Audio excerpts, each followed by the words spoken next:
John Woo is an absolute master of cinema. Up there with the likes of Spielberg, Von Trier, whoever the hell was the crackhead that made Wacko. I love that movie. He's a top-tier director that absolutely reinvigorated the Hong Kong action genre, arguably making its own unique subgenre in the heroic bloodshed films. All of his movies, except for that one, are classic that will always stand up to the test of time. Garth Ennis is one of the greatest modern American comic writers. He can have his slip-ups and bad series, but he is more often than not an incredibly talented man with a real understanding of depth and nuance and inner workings of a character.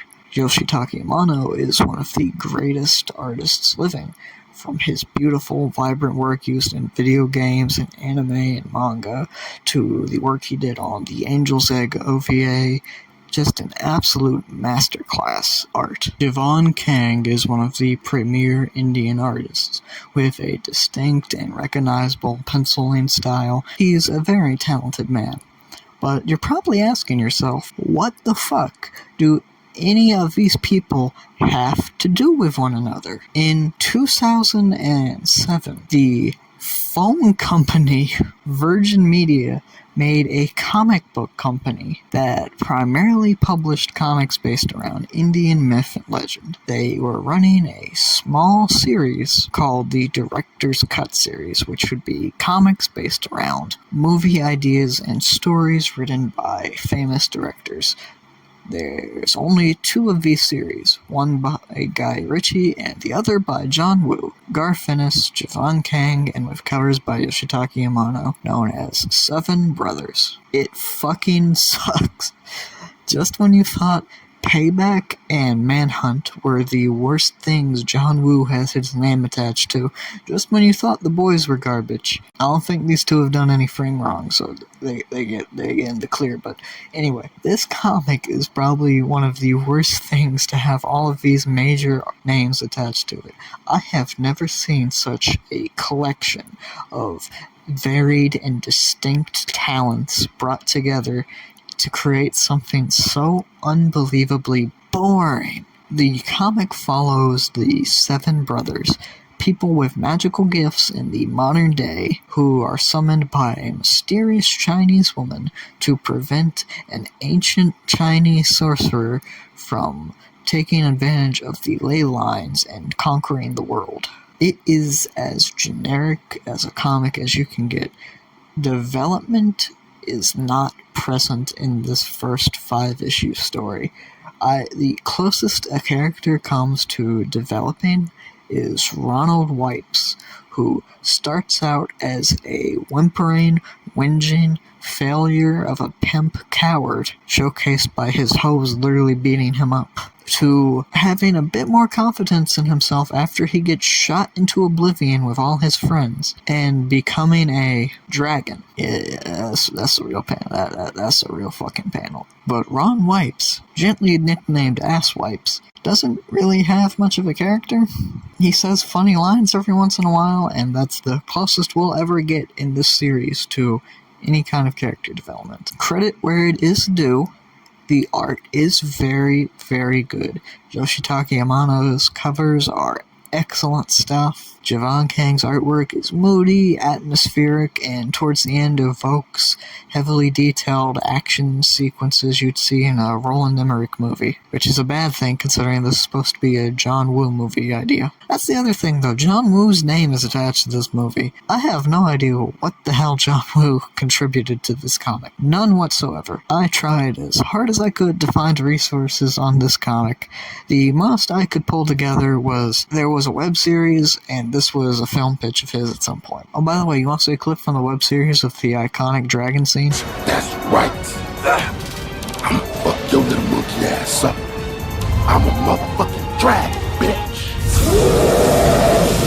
Beautiful stuff here, folks. Garth Ennis's writing here is quite frankly annoying. It isn't written like a Garth Ennis comic. It feels more like a Warren Ellis comic, which bothers me because Garth Ennis is the good one, and Warren Ellis is the one who I try to avoid like the plague. And that's not just because he ruined Castlevania. There's just strange little quips and jokes here that do not land. And how rushed the story is doesn't help either. In 5 issues, we go from all our characters meeting, to introducing the main evil henchman, to the main evil henchman shooting everyone to death, and the evil wizard achieving his goal, the main characters crawling out of hell and killing the henchman, to beating the villain by being a dragon and shit, and the end, brotherhood and all that. It's so slapdash and hasty in its design that the admittedly admirable message of brotherhood comes off as so unbelievably phony. If you want a story about brotherhood that's a comic book, go read Cyborg 009. There is a sequel series, actually. The sequel series does not have Garth Ennis, so we're down 1 point already. It does not have Javon Kang, we're down 2 points. It does not have Yoshitaka Amano. We're completely fucked. And is severely boring, but it's slightly better than the first series. The majority of the series is a training arc. The cast has been cut down a little into about 5 characters, and because we're training for so much of it, it really does feel like they're at least growing a little and we are getting to know people. But the main villain is a complete non-entity. His relationship with the main woman from the first comic is hardly existent at all. Ronald Wipes' character development happens in the span of 4 pages total, and the training that they've built up to is for an incredibly boring raid that didn't seem to even tax their abilities at all. It isn't helped by the generic artwork and, quite frankly, occasionally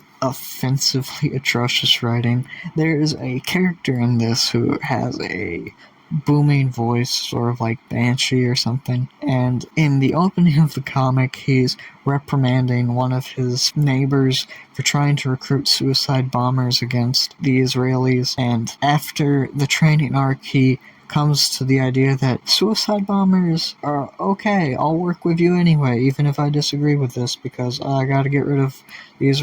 Like, it's so absurdly tone-deaf to actual geopolitical issues, and the weird stance on suicide bombers was completely out of left field. Seven Brothers is interesting to me, only because of every single person attached to it.